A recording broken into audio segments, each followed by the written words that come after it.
देखो जी, हमने last time तक पढ़ा था इनकम टैक्स में बेसिक कंसेप्ट के बारे में, रेजिडेंशियल स्टेटस के बारे में। अब मैंने आपको बताया था कि जो रेजिडेंशियल स्टेटस है वो बड़ा जरूरी है ये देखने के लिए कि किस आदमी को कितना टैक्स देना और कितना नहीं देना। तो अगर हम अब बात करें कि जो रेजिडेंट होता है यानी कि ऑर्डिनरी वाला, ओआर वाला जो होता है, जो ओआर बंदा है और जो आपका एनओआर बंदा है या एनआर है, यानी कि ऑर्डिनरी रेजिडेंट है या नॉट ऑर्डिनरी रेजिडेंट है या नॉन रेजिडेंट है, अब इनके साथ क्या होता है और कैसे इनका इनकम टैक्स बनेगा नहीं बनेगा, किस इनकम पे देंगे या नहीं देंगे, ये चीज है। अगर पेपर हायर साइड पे बना, यानी कि पेपर जो है थोड़ा सा हार्ड बना, तो यहां से आप इस लिस्ट से आप एक क्वेश्चन को क्या कर सकते हैं, एक्सपेक्ट कर सकते हैं। ठीक है, वो आपको कोई भी एक लाइन दे देगा इनमें से, ये वाली लाइनें जो लिखी हुई, ये वाली लाइनें, इनमें से कोई भी लाइन आपको दे देगा और बोलेगा कि इन पे कौन टैक्स देगा और कौन टैक्स नहीं देगा। अब इन्हीं लाइनों को हमें समझना है। ठीक है, इन्हीं लाइनों को हमें अब समझना है। तो यहां पर पहला है ओआर यानी कि ऑर्डिनरी रेजिडेंट, ये आपका है एनओआर नॉट ऑर्डिनरी रेजिडेंट, और ये आपका नॉन रेजिडेंट। आप सबसे आसान किसे याद कर सकते हैं, नॉन रेजिडेंट को। आप अगर नॉन रेजिडेंट को देखो तो वो सिर्फ 3 जगह पे टैक्स देगा, यहां पर और यहां पर, बाकी वो कहीं टैक्स नहीं देगा। तो आप वो 3 याद कर लो जिन चीजों, जिन सिचुएशन में वो टैक्स देगा। कौन, नॉन रेजिडेंट। तो नॉन रेजिडेंट टैक्स कब कब देगा, जब उसने इनकम कमाई हो, या ये मान ली जाए कि उसने कमाई है। देखो, एक्रूड और डीम टू एक्रूड, एक्रूड का मतलब कमा लिया, और डीम टू एक्रूड मतलब मान लिया कि आपने यहां कमाया, कहां, भारत में कमाया, और आपने रिसीव या डीम टू रिसीव भी इंडिया में कर लिया। तो वो बोल रहा है कमाया भारत में, या उन्होंने मान लिया कि इसे भारत में ही कमाया जा सकता है, और इनकम कमाई रिसीव भी भारत में हो गई, और ये मान लिया कि यहीं रिसीव कर ली गई थी। ठीक है, ऐसी सिचुएशन में आपको यहां पर इनकम क्या हो जाएगी, टैक्सेबल हो जाएगी। किसके लिए, नॉन रेजिडेंट के लिए भी, एनओआर के लिए भी और ओआर के लिए भी। ऐसी इनकम जो इंडिया के बाहर कमाई गई पर इंडिया में रिसीव होगी, इंडिया के बाहर कमाई गई पर इंडिया में रिसीव होगी, तीनों टैक्स देंगे, रेजिडेंट भी देगा, एनओआर भी देगा और नॉन रेजिडेंट भी देगा। हाँ, कुछ कह रहे हो, मेरी आवाज सबको आ रही है? जी सर। ठीक है, हाँ जी भैया। अब आता है इनकम जो हमने मान ली कि इंडिया में कमाई गई पर इंडिया के बाहर। अब देखो कितना है, देखो ये क्या हो रहा है, इन सब में, इन तीनों चीजों में अगर आप देखते हो ना, इन 3 पहली लाइनों में, तो आपको एक चीज नजर आती है। कॉमन क्या है, कॉमन ये है, या तो इनकम इंडिया में मिली है, या इंडिया में कमाई गई है, या दोनों चीज इंडिया में हो गई है। या तो कमाया भी इंडिया में, मिला भी इंडिया में, या कमाया इंडिया में, मिला बाहर, या फिर इंडिया में मिला पर कमाया बाहर। इन सब सिचुएशन में सबको टैक्स देना है इंडिया के अंदर, सबको, क्योंकि एक चीज इंडिया में आ रही है, कोई भी एक चीज इंडिया में आ रही है, इसलिए ऐसा हो रहा है। रेजिडेंट भी देगा, नॉन रेजिडेंट भी देगा और एनओआर भी देगा। लेकिन अब यहां से जब इनकम कमाई जाती है इंडिया के बाहर, एक ऐसे बिजनेस से जो चलता इंडिया से है, मतलब एक ऐसी इनकम जो कमाई कहां गई है, जो मिली कहां है, एक्रूड और रिसीव, देखो दोनों चीज, कमाया भी बाहर और रिसीव भी बाहर, कमाया भी बाहर है, रिसीव भी बाहर है, कमाया भी रिसीव भी कहां, आउटसाइड इंडिया।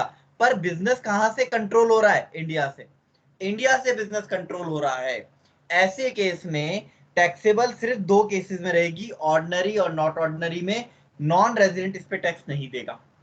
और अगला पॉइंट, इनकम इंडिया, इनकम कमाई गई या रिसीव हुई इंडिया के बाहर, ठीक है, ये दोनों चीज लगभग ऐसी है, income accrued and receive outside India from a business, control और कंट्रोल और profession setup outside India, India के बाहर है।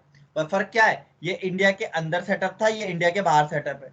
जैसे ही बिजनेस इंडिया के बाहर चला गया, ये दोनों आउट, ये दोनों बाहर हो गए, सिर्फ और सिर्फ रेजिडेंट वाला आदमी टैक्स देगा, वरना कोई नहीं देगा।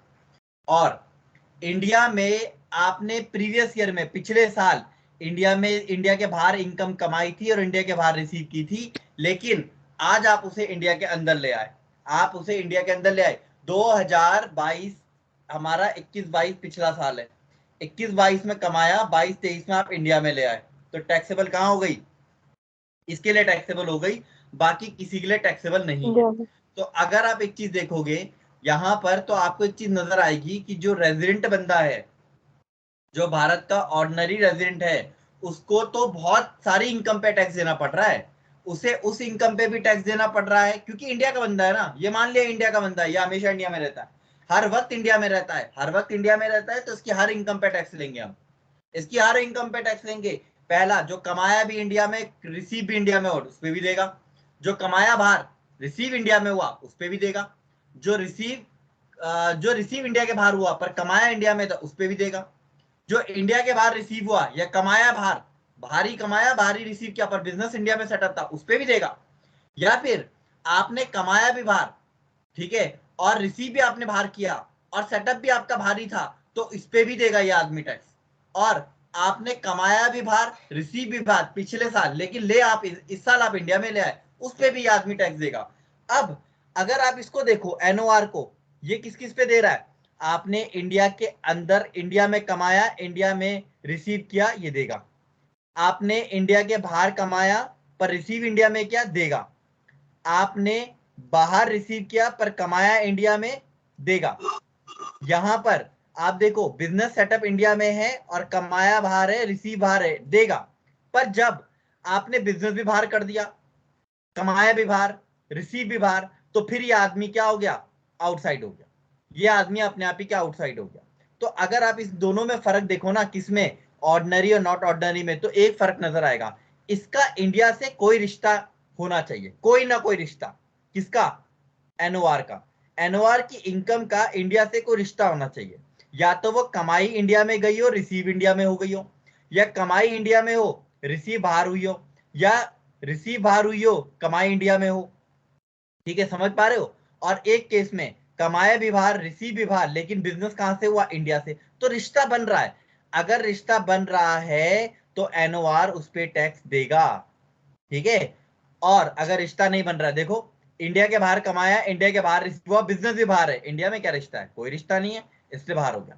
इंडिया में कमाया, इंडिया के बाहर रिसीव किया, और उसके बाद से इंडिया में लाया नहीं लाया, इससे कोई फर्क नहीं पड़ता, टैक्स नहीं देगा ये आदमी।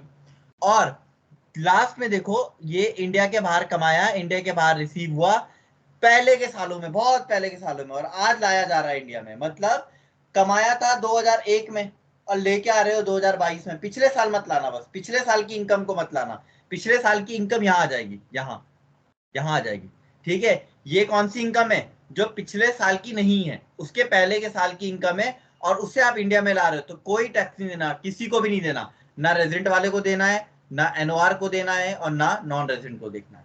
ठीक है जी, कुछ समझ में आया? जी भैया। थोड़ा और देखते हैं, जी अगर भैया। आपको टेबल में कंफ्यूजन है तो ये देखिए, रेजिडेंट और ऑर्डिनरी रेजिडेंट जो होता है, यानी कि आरओआर, जैसे हम ओआर कहते हैं, वो हमारे इन चार पे टैक्स देता है, ठीक है। मतलब सिंपल लैंग्वेज में क्या, आरओआर को तो टैक्स देना ही देना है, यानी कि जो भारत में, भारत का क्या है, ऑर्डिनरी रेजिडेंट है, तो उसे तो भारत में टैक्स देना ही देना है, बस एक ही इनकम पे टैक्स नहीं देना। वो कौन सी है?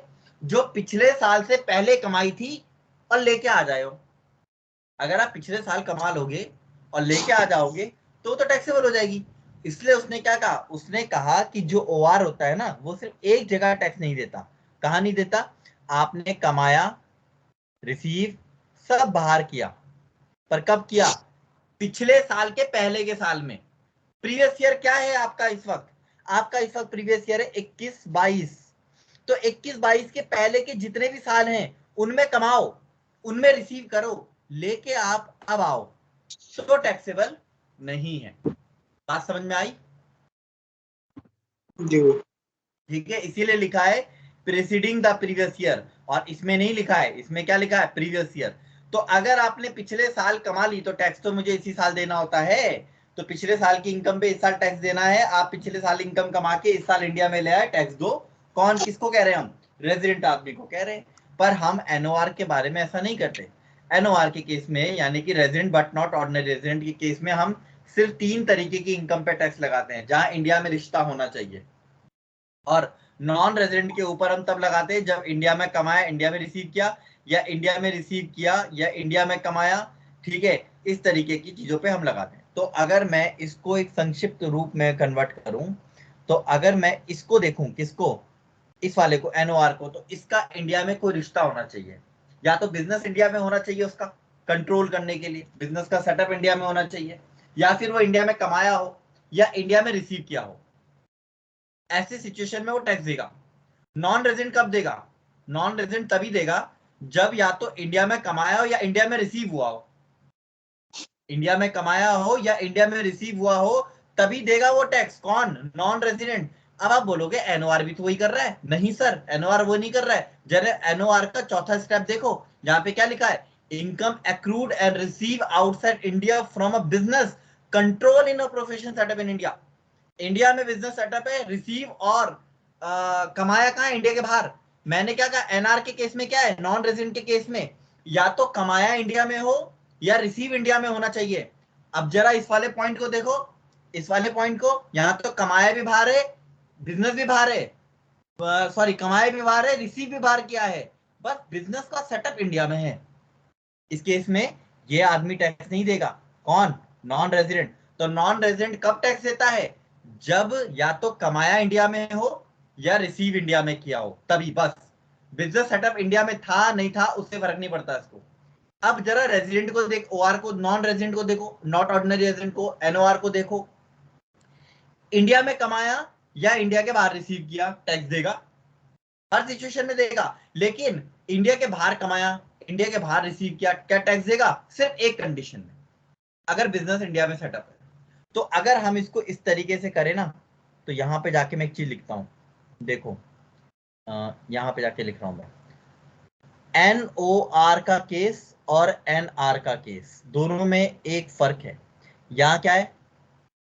कमाया या जो रिसीव किया वो किस में होना चाहिए? इंडिया में। ये भी सेम है, कमाया या रिसीव किया कहाँ होना चाहिए? इंडिया में। ठीक है, इंडिया में रिसीव करना। ठीक, एक तो ये हो गया। अब ये इसका पहला है, इसका पहला है, कमाया या रिसीव किया इंडिया में तो टैक्स लगेगा। इसको ना, इसको इसके बाद कोई टैक्स नहीं लगेगा, इसको तो इतना ही लगेगा। इसको कब लगेगा? इसको एक सिचुएशन में और लगेगा, कमाया या रिसीव बाहर किया, बाहर मतलब इंडिया के बाहर, तब भी लगेगा। बस एक शर्त है। क्या शर्त है? कि बिजनेस कहां से कंट्रोल होना चाहिए? इंडिया। इंडिया।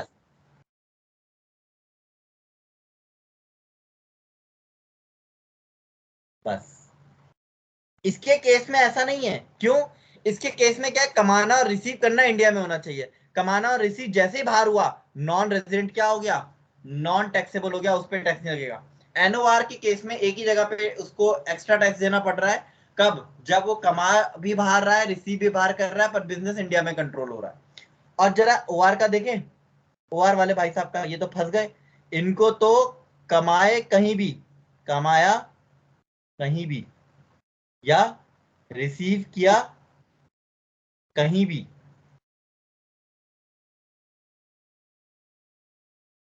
इंडिया में क्या होगा?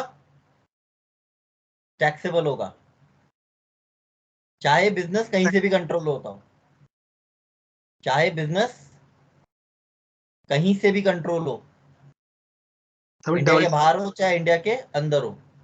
बात समझ में आई? सर जी, हाँ जी। सर डबल टैक्स नहीं हो जाएगा फिर ओआर पे? नहीं नहीं, वो अलग चक्कर है सर, आप उसके चक्कर में ना जाओ। वो डबल टैक्सेशन के एग्रीमेंट होते हैं, वो हमारा काम नहीं है यहाँ पर। जी सर। ठीक है। अच्छा, अब ओआर को एक जगह टैक्स नहीं देना। ओआर को क्या छोड़ो, एनआर को भी दे, खैर ओआर को लिखो। ओआर को सिर्फ एक कंडीशन में टैक्स नहीं देना, सिर्फ एक कंडीशन में वो टैक्स नहीं देगा।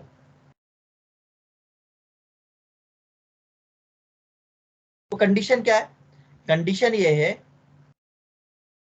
कि कमाया या रिसीव इंडिया के बाहर हुआ हो। कब? पिछले साल से पहले। पिछला साल क्या है हमारा?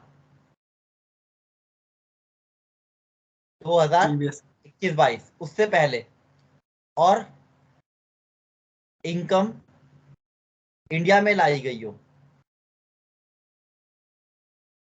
इस कंडीशन में टैक्स नहीं देगा। तो अब मेरा क्वेश्चन है छोटा सा, मान लो एक आदमी का प्रीवियस ईयर 19-20 है, या 19-20 छोड़ो, तुम ऐसे नहीं मत करो, ऐसे में तुम पकड़ लोगे बात को।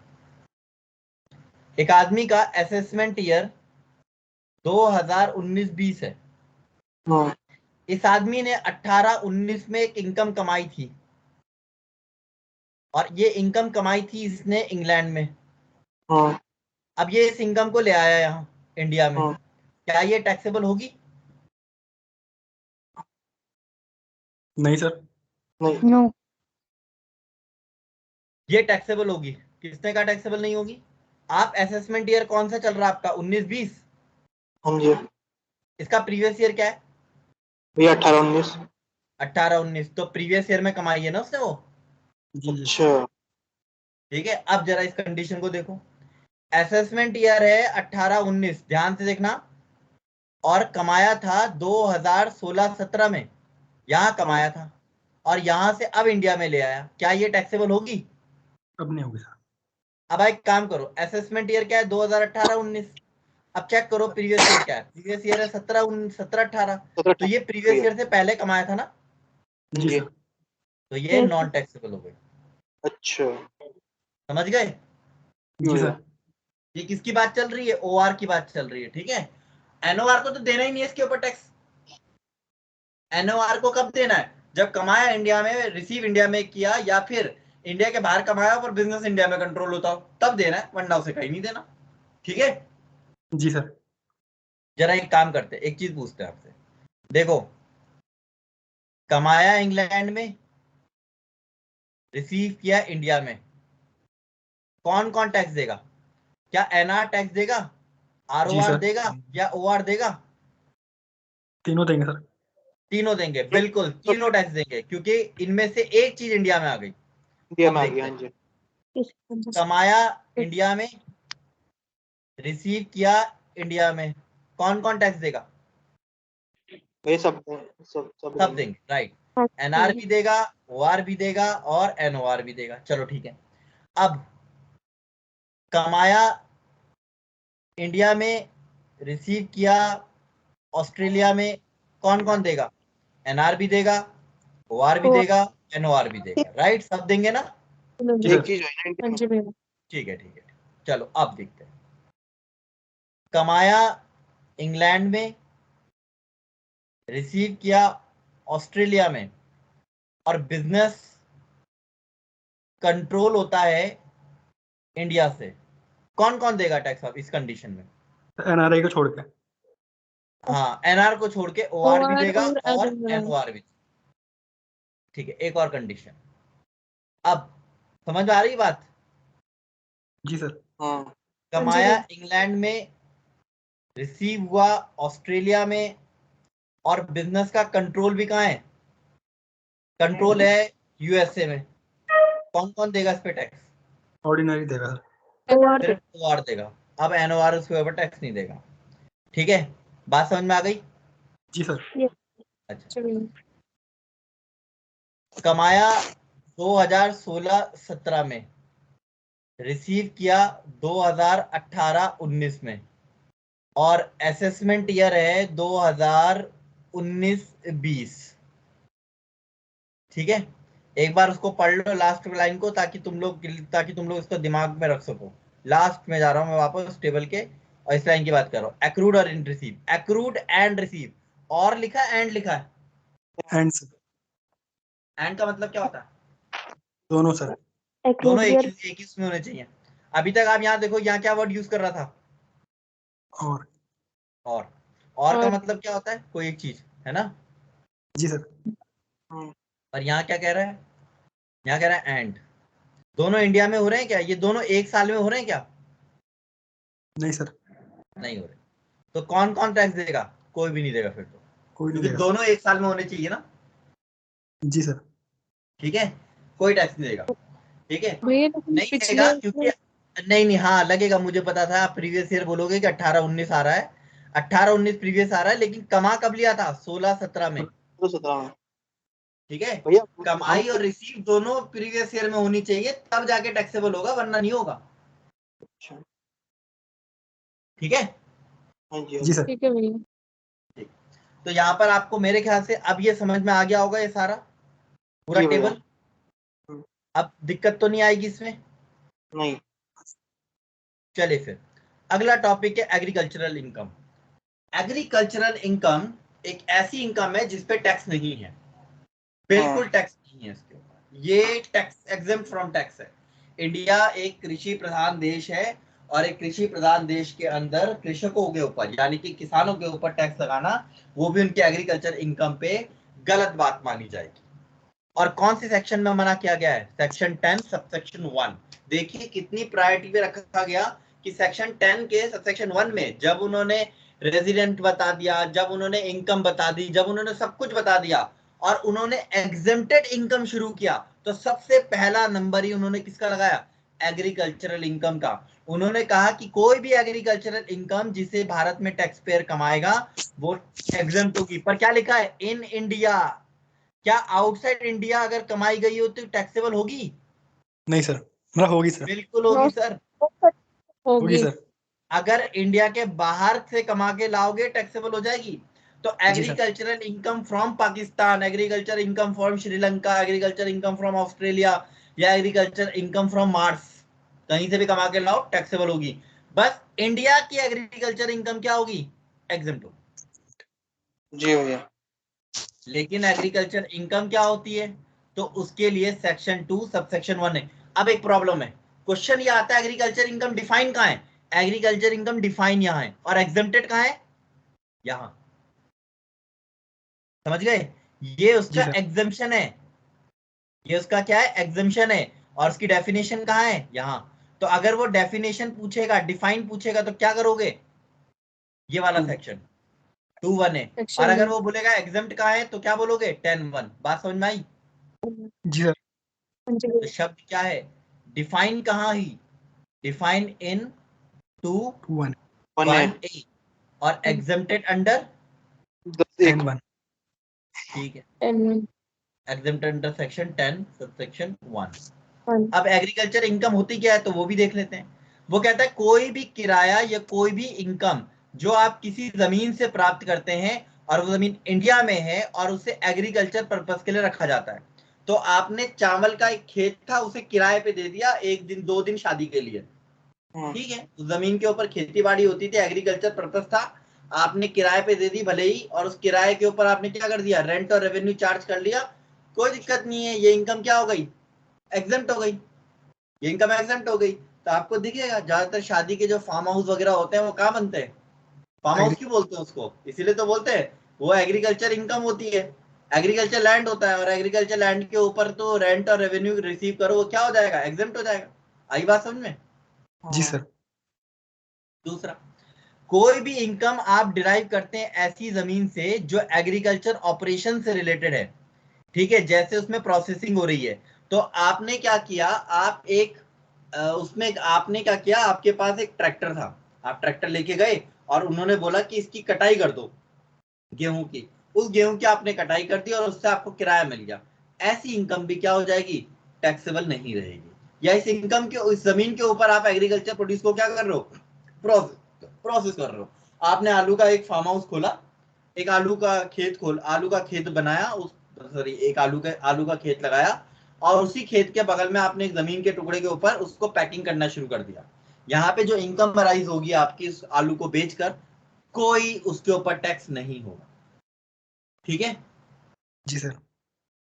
कोई भी इनकम जो फार्म हाउस से रिलेटेड हो, और फार्म हाउस किसको बोलते हैं? जो एग्रीकल्चर इनकम में लग रहा हो। ठीक है, नर्सरी होती है, जी सर। उसके अंदर जो पौधे वगैरह बेचते हैं उनको भी टैक्स नहीं लगता इसके ऊपर, एग्रीकल्चर इनकम। आगे बात समझ में? जी सर। ठीक है, जी भैया। इम्पार्टिबल स्टेट किसे बोलते हैं? ये होती है एक प्रॉपर्टी है जिसमें फैमिली है, हिंदू अनडिवाइडेड फैमिली है। उस हिंदू अनडिवाइडेड फैमिली के अंदर A B C D E F लोग रहे, ये 5-6 लोग इसके क्या है, मेंबर है, ये इसमें करता है। और बाकी ये B C D E F जो है क्या है, इस फैमिली के मेंबर है। बी जो है ना, अब इसमें ये जो ए है ये कहता था कि जब भी इनकम आती थी ना कोई, ये इस इनकम को इनके बीच में बराबर बांट देता। सबको कितने रुपए मिल जाते थे, 1-1 लाख रुपए। सबको कितने मिल जाते थे, 6 लाख रुपए आते थे, वो 6 लाख रुपए इनके बीच में क्या कर देता था, बराबर बांट देता था। 6 लोगों के बीच में वो इनकम को बराबर बांट देता। हर आदमी ने कितना रिसीव किया 6 लाख के केस में, 1 लाख रुपए। जी सर। और इसमें एक बी को पकड़ लो खाली, बाकी सबको तब देखेंगे। बी को पकड़ लो तो 1 लाख रुपए बी को मिलते थे, और बी ना डॉक्टर था और वो 5 लाख रुपए अलग से भी कमाता था। अब मुझे ये बताओ, जो बी है उसे टैक्स किस पे देना है? सर 5 लाख में। सिर्फ 5 लाख पे। अब बोलो 1 लाख पे क्यों नहीं देगा? वो 1 लाख रुपए हिंदू अनडिवाइडेड फैमिली ने कमाया, उस पे क्यों नहीं देगा? क्योंकि उस पे कर्ता ऑलरेडी टैक्स दे चुका है। हिंदू अनडिवाइडेड फैमिली की जो भी इनकम होती है उसके ऊपर टैक्स कौन देता है? कर्ता देता है। और कर्ता तो ऑलरेडी टैक्स भर चुका होगा, कर्ता ऑलरेडी टैक्स भर चुका होगा। तभी तो वो ये कह रहा है कि इम्पार्टिबल है। इम्पार्टिबल मतलब ये अभी पार्टीशन नहीं हुआ, और एक बार पार्टीशन हो गया तो सर फिर देना पड़ेगा। बी को 1 लाख रुपए पे भी टैक्स देना पड़ेगा। समझ गए? जी सर। दूसरा पॉइंट क्या है, अगर कोई पार्टनर फर्म से अपना प्रॉफिट रिसीव करता है तो क्या उस पर टैक्स देगा? नहीं। क्यों? उस पर फर्म ऑलरेडी टैक्स दे चुकी है। अब आता है लीव ट्रैवल कंसेशन। कोई भी एम्प्लॉय इसका एग्जेम्पशन क्लेम कर सकता है पर सेक्शन 10 सबसेक्शन 5 में लीव ट्रैवल कंसेशन के बारे में, और ये एग्जेम्पशन जो है सबको मिलता है। लेकिन इसका ये पार्शियल एग्जेम्पशन है। ये कैसा एग्जेम्पशन होता है? पार्शियल एग्जेम्पशन का मतलब होता है कुछ टैक्सेबल, कुछ क्या है, लिमिट है। ठीक है। फिर आता है डेथ कम ग्रेचुटी। आपको ये पता होगा कि ग्रेचुटी जो होती है वो कहां तक एग्जेम्प्ट है? 20 लाख तक। 20 लाख तक क्या है, वो एग्जेम्प्ट है। यानी कि अगर आपको 20 लाख रुपए तक मिलेगी तो वो एग्जेम्प्ट रहेगी। ये मैक्सिमम लिमिट है, मैक्सिमम। इससे कम टैक्सेबल हो सकती है पर ये मैक्सिमम लिमिट है। तो मैक्सिमम एग्जेम्पशन जो मिलता है वो कितना मिलता है? 20 लाख रुपए। 20 लाख। एक आदमी ने 50 लाख की ग्रेचुटी रिसीव करी, और उसकी ग्रेचुटी की जब हमने कैलकुलेशन करी, जो हम सैलरी में आगे करेंगे, ये सब सैलरी में हम आगे करेंगे, इसलिए अभी सिर्फ बता रहा हूँ, खाली जस्ट ऐसे दिमाग में रखिए कि 20 लाख, आपको 50 लाख रुपए की ग्रेचुटी मिली, और ये हुआ कि आपकी जो ग्रेचुटी टैक्स, जब आपकी ग्रेचुटी पे कैलकुलेशन किया गया, उस कैलकुलेशन के बाद पता चला कि आपकी ग्रेचुटी के ऊपर जो एग्जम्पशन है वो 25 लाख रुपए की निकल रही है। सरकार 25 लाख की थोड़ी ना देगी एग्जम्पशन, कितने की देगी? 20 लाख की। ठीक है, उससे ज्यादा की नहीं देगी। इसके बाद लीव, सैलरी, रिट्रेचमेंट, ये सब हम आगे देखेंगे, इसलिए अभी यहाँ पर से इनके सेक्शन लिखे हुए हैं। अब आ गया आपका इनकम फ्रॉम सैलरी, तनख्वाह। हाँ जी, मैं बोल रहा हूँ तनख्वाह आ गया, तनख्वाह। तनख्वाह आ गई। ठीक है, जो आजकल बहुत लोगों को फ्री में मिल गई है ना। सर बिल्कुल सही। तुम्हारे भी ना कोई मंत्री रिश्तेदार होते हैं यार, तुम भी लगते नौकरी पे, सर अच्छा मेहनत हुआ नहीं। नहीं है। अच्छा, नहीं नौकरी यार, छूट जाते। होने के बाद भी घर में बैठे हुए। क्या करें, चलो देखो, सबसे बड़ी चीज क्या है इनकम फ्रॉम सैलरी के लिए? एम्प्लॉयर एम्प्लॉय का रिश्ता होना चाहिए। एम्प्लॉयर एम्प्लॉय का रिश्ता होना चाहिए, तभी इनकम फ्रॉम सैलरी माना जाएगा। अगर एम्प्लॉयर एम्प्लॉय का रिलेशनशिप नहीं है तो फिर वो इनकम फ्रॉम सैलरी नहीं है। एग्जाम्पल के लिए डायरेक्टर फीस, जो कंपनी के डायरेक्टर्स होते हैं, कंपनी उनकी एम्प्लॉयर थोड़ी ना होती है। डायरेक्टर फीस के लिए एज अ सैलरी तो होती है, पर डायरेक्टर फीस के लिए नहीं होती। चार्टेड अकाउंटेंट होता है सीए, जी सर। सीए किसी हाँ जी भैया। कंपनी का ऑडिट करता है, उस ऑडिट के बदले 2 लाख रुपए लेता है। क्या उसका उसका एम्प्लॉयर है? वो कंपनी उसकी नहीं। एम्प्लॉयर है? नहीं, उसकी तो क्लाइंट है। ठीक है, तो इसलिए उसे इनकम फ्रॉम सैलरी में काउंट नहीं करेंगे। इनकम फ्रॉम सैलरी में हम उसी को काउंट करेंगे जहां पर एम्प्लॉयर और एम्प्लॉय का रिश्ता होगा। यानी कि नियोक्ता, नियोक्ता किसको बोलता है? एम्प्लॉयर को, जो नौकरी दे रहा है। और एम्प्लॉय किसको बोलते हैं हम? कर्मचारी को। यानी कि वर्कर को, तो उनके बीच का अगर कोई रिश्ता है तो आप चाहे इनकम फ्रॉम सैलरी है, वरना इनकम फ्रॉम सैलरी नहीं है। ठीक है, इसी तरीके से इनकम फ्रॉम सैलरी के अंदर कुछ वर्ड हैं। बेसिक पेमेंट, बेसिक पेमेंट क्या होता है? भैया अगर डेली बेसिस पे अगर सीए काम करे किसी के अंडर में, तब तो वो सैलरी मानी जाएगी एक तरीके से। ये तो बड़ी अजीब अजीब सी कंडीशन है। मेरे को ये बताओ वो नौकरी पे है या नहीं है? डेली वेजेस को मारो गोली।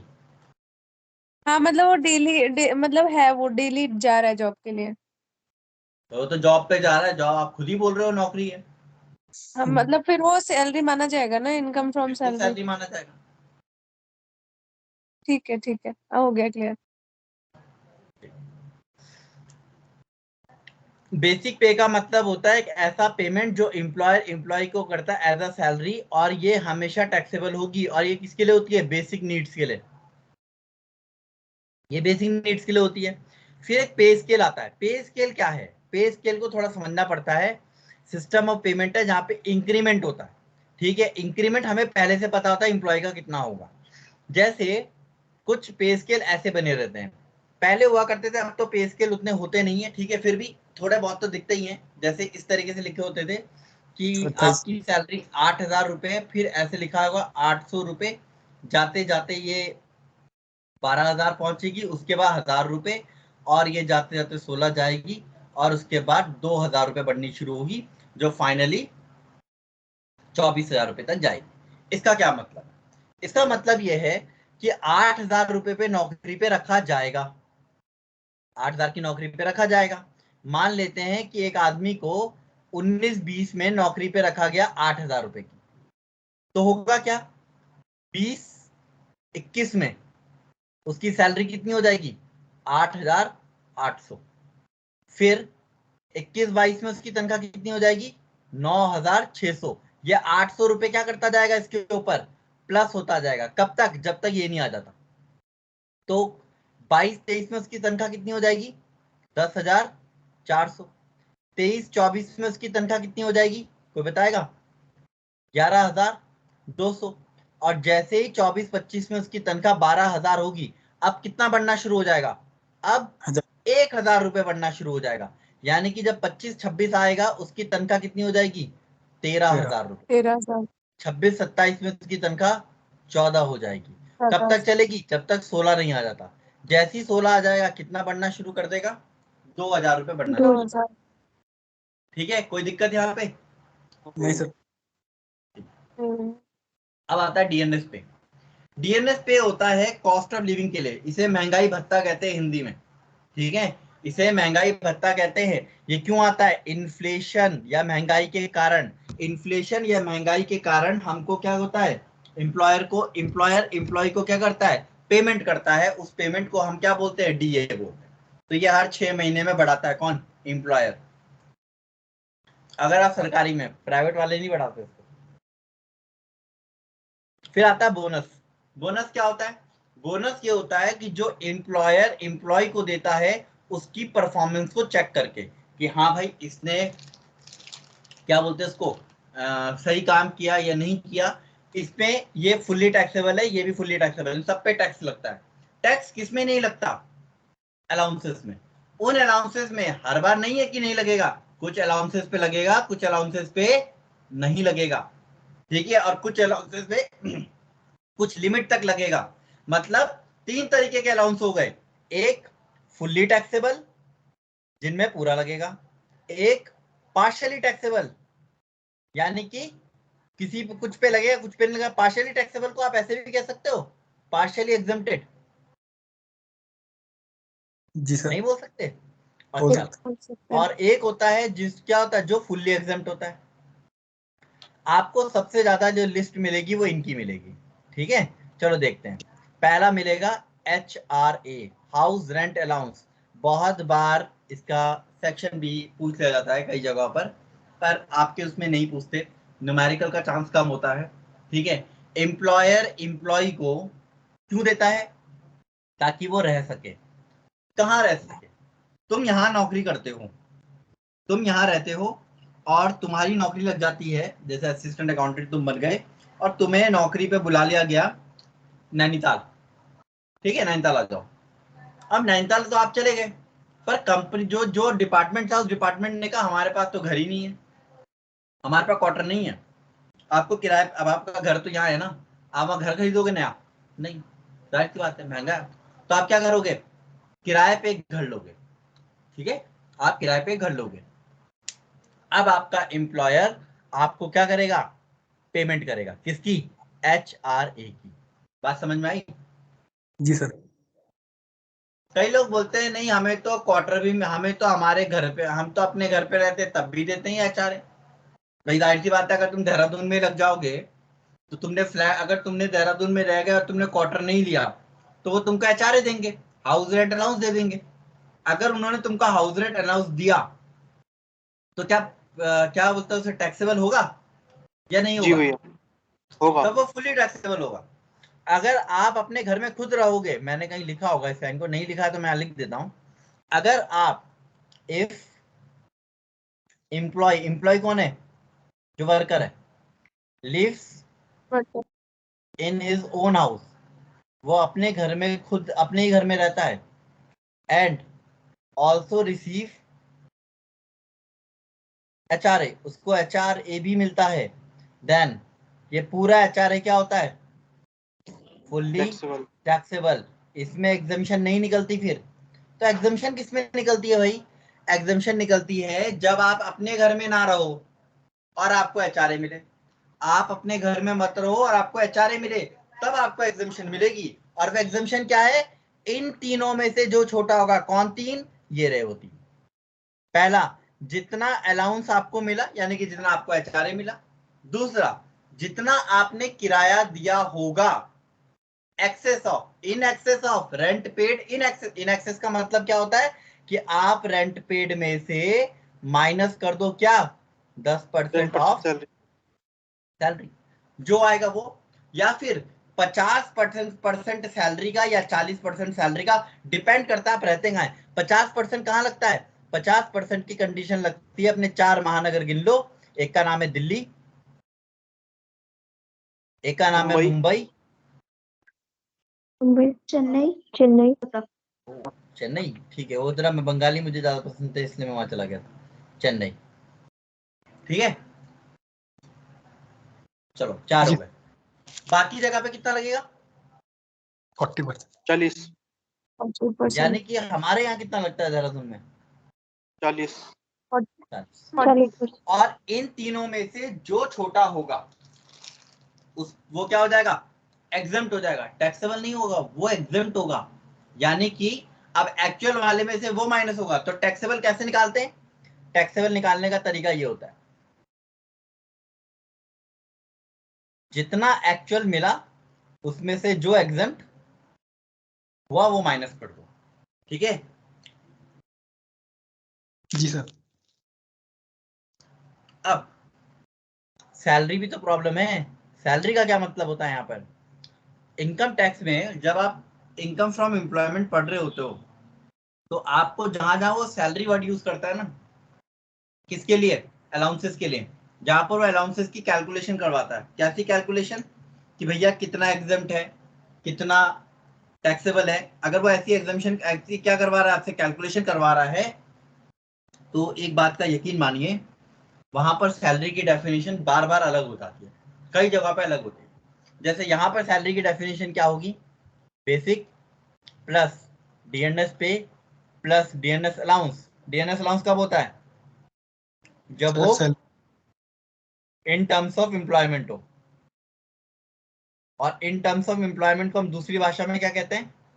Retirement benefits.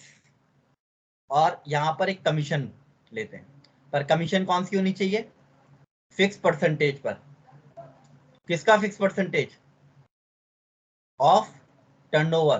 टर्नओवर किसको बोलते हो तुम? सेल। सेल को, ठीक है, तो उस पर, ठीक है। अच्छा, अब एक वर्ड आता है कि इन टर्म्स ऑफ एम्प्लॉयमेंट का कोई और मतलब भी होता है? बिल्कुल होता है। एक मतलब उसका ये होता है, रिटायरमेंट बेनिफिट्स। Retirement benefits.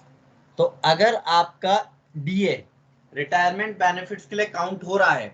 अब प्रॉब्लम ये है कि रिटायरमेंट बेनिफिट्स हमें कैसे पता चलेगा काउंट हो रहा नहीं हो रहा? तो बड़ा सिंपल तरीका है, आप ये देखिए कि क्या आपके प्रोविडेंट फंड में जब पैसे जमा होते हैं, क्या वहां पर बेसिक सैलरी के साथ डीए भी जमा होता है? अगर आपके प्रोविडेंट फंड में बेसिक सैलरी के साथ डीए भी जमा होता है तो फिर वो रिटायरमेंट बेनिफिट में। ठीक है जी सर। न्यूमेरिकल को बाद में देखेंगे। अब आता है चिल्ड्रन एजुकेशन अलाउंस। अब ये ना एक ऐसा अलाउंस है जो कई बच्चों को कंफ्यूज करता है, क्योंकि यहाँ पे क्या लिखा है 100 रुपए पर मंथ, कितने के लिए? 2 बच्चों के लिए, यही लिखा है ना? जी सर। जी ज्यादातर लोग ना, हम लोगों ने पता है सामने चीजें लिखी होती है, हम लोग पढ़ते नहीं, बस इसका फर्क होता है। अप टू ₹100 लिखा है, पूरा पूरा लाइन क्या है? अप टू ₹100, यानी कि 100 रुपए तक।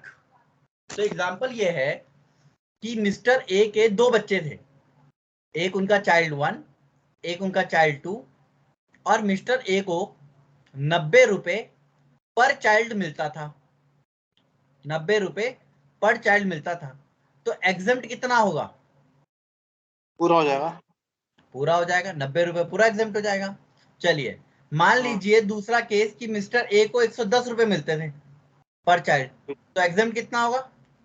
ये 100 100 रुपए, यानी कि 10 रुपए क्या हो जाएगा? Taxable, taxable. राइट? 2 ही बच्चे थे, बढ़िया चल रहा था। लेकिन मिस्टर ए के साथ क्या हुआ कि उनका एक तीसरा चाइल्ड भी हो गया, 3 बच्चे हो गए अब उनके, और तीनों बच्चों को 90 रुपए पर चाइल्ड मिलता था, पर मंथ मिलता था। कितना एग्जाम्प्ट होगा? Sir 180 sir. देखो कई लोगों को लगता है ये जो मैं कर रहा हूं ये क्या ये सही है, या मैं यहाँ पे जो करूंगा सही, कौन सा सही है वो बताना, ठीक है? तो पहले मिस्टर ए करेंगे कि 90 रुपीज के हिसाब से 3 बच्चों का उन्हें 12 महीने का कितना पैसा मिलेगा, जरा फटाफट को कैलकुलेट करेगा। 90 इंटू 3 इंटू 12 क्या? सॉरी 3,240 रुपए, और माइनस क्या हो जाएगा 100 रुपए 2 इंटू 12, यानी कि 2400 रुपए। तो टैक्सेबल हो जाना चाहिए 840। क्या ये सही है या फिर ये सही है जो मैं यहाँ कर रहा हूँ? 90 इंटू 3 इंटू 12 करके 3,240, और minus 90 into 2 into 12, 90 into 2 into 12 कितना आएगा? 2160। मुझे बताइए इन दोनों में से कौन सा वाला सही है, ये वाला या ये वाला? सेकंड वाला बिल्कुल सही। ये सही ट्रीटमेंट है, ये गलत ट्रीटमेंट है। कई लोग इस चीज, यही तो मैं कह रहा हूँ, ₹100 नहीं है, वो क्या लिखा है अप टू ₹100। तो अगर आपको तीनों बच्चों के 90 रुपए मिल रहे हैं, कोई बात नहीं, तीसरे बच्चे का नहीं होगा, ये एग्जेम्प्ट हो जाएंगे बस। 100 रुपए नहीं होगा एग्जेम्प्ट। 100 रुपए कब होता? जब सब बच्चों को 100 रुपए से ज्यादा मिल रहा होता। समझ में आई बात? जी भैया। किसी को कोई दिक्कत, कोई कंफ्यूजन नहीं तो बताओ। नहीं। ठीक है, अगला पॉइंट, हॉस्टल सेम है, इसका भी सेम है, up to 300 per month for child for maximum of 2 child. 2 बच्चों को मिलेगा, बाकी किसी को नहीं मिलेगा। ठीक है? जी सर। ट्रांसपोर्ट अलाउंस सबके लिए टैक्सेबल भैया, सिवाय किसके? जो डिसेबल एम्प्लॉइज हैं उनको 3,200 रुपए पर मंथ तक क्या होता है? एग्जेम्प्ट होता है। ठीक है, up to ₹3,200 per month exempt, यानी कि 3,200 रुपए से कम मिलेगा तो उतना ही एग्जेम्प्ट हो जाएगा, 3,200 से ज्यादा मिलेगा तो 3,200 रुपए एग्जेम्प्ट होगा। कोई दिक्कत तो नहीं? नहीं सर जी। हाँ जी। सर अगर किसी का एम्प्लॉयर देता नहीं होगा तो फिर भी है? मतलब टैक्स, अगर किसी का एम्प्लॉयर नहीं देता होगा उसे ट्रांसफर नहीं सर, अलाउंस जब तक मिलेगा नहीं तब तक कोई मतलब नहीं, तब तक अलाउंस का नाम भी मतलब उनका है। जी सर। ठीक है, अगर मिल रहा है तो ये लगेंगे रूल, जब मिल ही नहीं रहा तो रूल कहाँ लगाएं भाई, जीरो के ऊपर कैसे लगाएं? ये भैया। जी सर। चलिए अब आ गया एक लास्ट पॉइंट, इंटरटेनमेंट अलाउंस। इसके ऊपर एक क्वेश्चन आता है कि क्या ये सब एम्प्लॉइज के लिए एग्जेम्प्ट है? नहीं, बिल्कुल नहीं। ये एग्जम्प्ट है सिर्फ और सिर्फ किसके लिए? गवर्नमेंट एम्प्लॉइज के लिए। नॉन गवर्नमेंट को तो पूरा टैक्स देना पड़ जाता है बेचारे इंटरटेनमेंट अलाउंस के ऊपर। अब क्वेश्चन क्या आ जाता है कि इंटरटेनमेंट अलाउंस कौन से सेक्शन के अंदर है? Section 2, section 16, sub section 2, section 16, sub section II। ठीक है, और कितना होता है इन तीनों में से जो छोटा होगा। और इन तीनों में जो 1/5 है ना, इसको कैसे लिख सकते हैं? 20% ऑफ सैलरी। तो कई बार 20% लिखा आता है और बच्चों को याद होता है 1/5, वो गड़बड़ कर देते हैं। बात समझ आई? तीनों में से जो छोटा होगा वो एग्जम्प्ट हो जाएगा। कौन तीन? पहला है 1/5 of basic salary. Basic salary word use किया है। अब वो सैलरी डेफिनेशन मत डाल देना एचआरए की। एचआरए की सैलरी क्या थी? Basic plus DA plus DP plus वो कमीशन है ना, इसमें नहीं है, इसमें सिर्फ बेसिक सैलरी। और कितना करना है उसका? 1/5। और 1/5 को दूसरी भाषा में क्या कहते हैं? 20%। जी सर। ठीक है, अब कई लोग बोलते हैं 20% कैसे कहते हैं, तो भैया 20% को ऐसे लिखते हो ना तुम, 0 कट जाएगा, अपने आप ही 1/5 हो जाएगा। ठीक है, कुछ को दिक्कत तो नहीं? नहीं भैया ठीक। एक दो कई बार बच्चों के मन में सवाल उठता है 20% और 1/5 एक जैसे कैसे हो गए, तब उन्हें बताना पड़ता है। और 5,000 रुपए INR 5,000 रुपए लिखा है उसने। ठीक है, 5,000 पर मंथ नहीं लिखा है, खाली 5,000 रुपए। तो या तो खाली 5,000 रुपए, या बेसिक सैलरी का 20%, या एक्चुअल एंटरटेनमेंट जो मिला, जो भी छोटा होगा वो एग्जम्प्ट हो जाएगा। ठीक है जी सर। अच्छा, मैं एक एग्जांपल देता हूँ। मान लो 20% 20,000 आया, ये 5 है, और एक्चुअल मिला है 15,000। टैक्सेबल कितना होगा सर? 5,000। टैक्सेबल? ये तो एग्जम्प्ट है। मतलब सर वो 15,000। अरे भाई, टैक्सेबल का फॉर्मूला क्या है? Actual minus exempt. तो एग्जम्प्ट कौन होने वाला है? 5 एग्जम्प्ट होने वाला है, एक्चुअल 15 है, तो 15 में से 5 चला गया, 10 होगा ना टैक्सेबल। जी जी सर। अच्छा, एक और चीज, एक और फटाफट है।